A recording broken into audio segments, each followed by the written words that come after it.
Ingon aning eksena ang makita atol sa nahitabong simulated bombing incident sulod sa Silliman University. Human mahatagi og clearance sa PNP-EOD, nisulod sa blast site ang 90 ka nursing students sa SU alang sa paghatag og first aid ug pre-hospital care sa mga biktima. Ang mga kinahanglan dalhon dayon sa ospital gisakay sa mga ambulansya.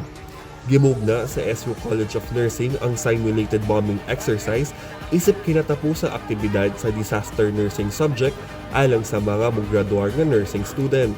Silliman University is a center for excellence of nursing education, and we are trying to live up to that expectation. So we would like to produce nurse leaders who are more resilient, more effective and efficient, more competent.